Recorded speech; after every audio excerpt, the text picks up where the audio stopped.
आज की कक्षा में एलटी ग्रेड की मुख्य परीक्षा के लिए किराता अर्जुनीय के प्रथम सर्ग के द्वितीय श्लोक का अध्ययन करेंगे, जिसमें हम लोग पहले श्लोक का वाचन करेंगे।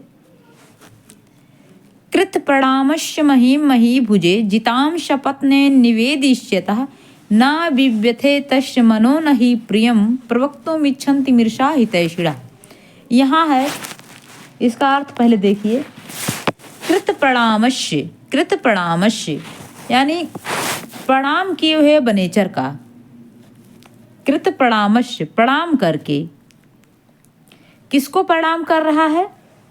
युधिष्ठिर को, राजा युधिष्ठिर को, यानी प्रणाम करके।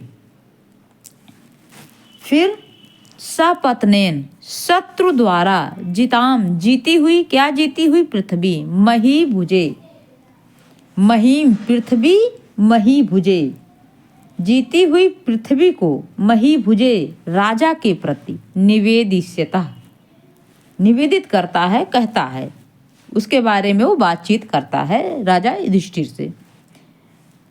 क्या बातचीत करता है? देखिए, करते हुए। तस्य माने उसका, जब वो बातचीत कर रहा है तब उसका मन न विव्यथे व्यथित नहीं हुआ, व्यथित नहीं हुआ। काहे नहीं व्यथित हुआ? ही माने क्योंकि। हितैषिणा, हितैषी मृषा, हितैषी और मिथ्या प्रियम, प्रिय प्रवक्तुम कहने की यानी बोलने की, ना इच्छन्ति इच्छा नहीं करते, इच्छा नहीं करते यानी प्रिय बोलकर मन नहीं बहलाते। जो सत्य है उसको जो है, चाहे कटु ही है, उसको कह देना है। फिर से देखिए पूरा अर्थ। कहा गया है कि कृत प्रणामश्य प्रणाम किए हुए बनेचर का सपत्नेन शत्रु के द्वारा जिताम जीती हुई महीम पृथ्वी को मही भुजे राजा के प्रति निवेदिष्यता निवेदित करते हुए तस् उसका यानी बनेचर का मन ना माने नहीं विव्यथे व्यथित हुआ। ही माने क्योंकि हितैषिणा हितैषी मृषा मिथ्या प्रियम प्रिय प्रवक्तुम बोलने की ना इच्छन्ति इच्छा नहीं करते। यह मृषा प्रवक्तुम इच्छन्ति मृषा हितैषिणा, यह लाइन बड़ी ही इंपॉर्टेंट है। आगे देखिए, इसका हम लोग संदर्भ सहित व्याख्या देखते हैं। यहाँ संदर्भ में कहा गया है कि प्रस्तुतः अयम श्लोकः महाकविभार विविरचित किरातार्जुनीयम महाकाव्यस्य प्रथम सर्गः गृहीता अस्ति, लिया गया है। प्रसंग इनका है द्वैत, इस श्लोक का प्रसंग है द्वैत वने आगत्य, द्वैत वन में आकर प्रथम बनेचर पहले बनेचर ने राज्ञा युधिष्ठिरम नमत, पहले वहाँ का सारा वृत्तांत जो है दुर्योधन के राज्य का समाचार जानकर जब आया तो द्वैत वन में आया और आकर पहले राजा युधिष्ठिर को प्रणाम किया। ततः दुर्योधनस्य जन व्यवहारस्य व्याख्याने अस्य भूमिका भवत। इसके बाद दुर्योधन के राज्यकाल राजा प्रजा विषयक बातों को जो है वो बताता, उसकी भूमिका को बताता है। भूमिका उसकी होती है। आगे देखिए, संकेत क्या है? कृत प्रणामश्च ... मृषा हितैषिणा, ऐसे लिखेंगे। इसके बाद व्याख्या हम लिखते हैं। व्याख्या में है ब्रह्मचारी वेशधारी सह बनेचरा, वह बनेचर गुप्तचर युधिष्ठिर समीपम आगत्य प्रणामम अकरोत, युधिष्ठिर के समीप पहले आया, प्रणाम किया।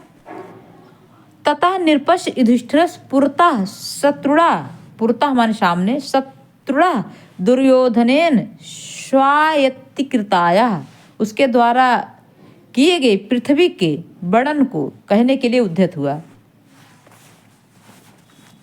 दुर्योधन कपटेन हृतम, राज्यम संप्रति नीतम अनुसृत पालयत। दुर्योधन जो है, जो कपट से जीता था राज्य, हरण लिया था राज्य, उसको नीति से चला रहा है। दुर्योधने प्रजा सम्यक अनुरक्ता।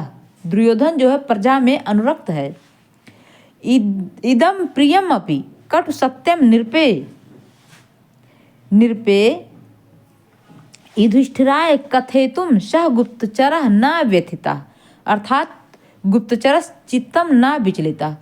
वो सत्य तो बोल रहा है राजा युधिष्ठिर से, लेकिन उसका चित्त जो है विचलित नहीं हो रहा है।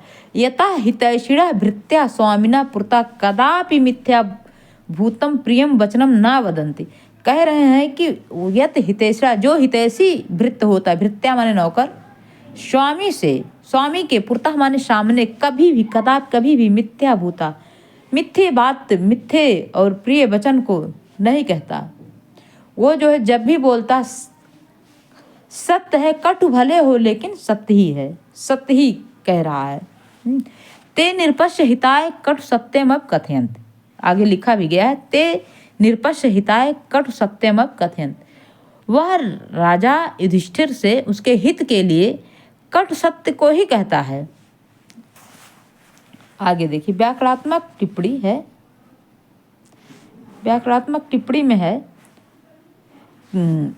कृत प्रणामश कृतः प्रणामा एन सह तस्य बहुव्रीहि समास सपत्नेन सह पतित एकार्थे इत सपत्नः तेन अव्ययी भाव मनो न मनस न विसर्ग संधि कृत प्रणामस्य कृतः क्रिक द्विक्रिय करणे भावे कत प्रत्यय प्रणामस्य प्रम नम घय गश महीम मह अच गीस अम। आगे देखिए, मही भुजे, यहाँ मही भुजे, मही भुजे, मही भुज क्विप, क्विप में ऐसे रहेगा, क्विप लिखना ही मेरा था, क्विप। अब यहाँ है साहित्यिक टिप्पणी देखिए, अलंकार इदम पदे अर्थांतरश्याम अलंकार अस्ति गुण प्रसाद रीति वैदर्भी है छंद वंशस्थ है टीका जो है घंटापथ है मल्लीनाथ के द्वारा। तो आज की कथा यहीं पे समाप्त होती है। धन्यवाद।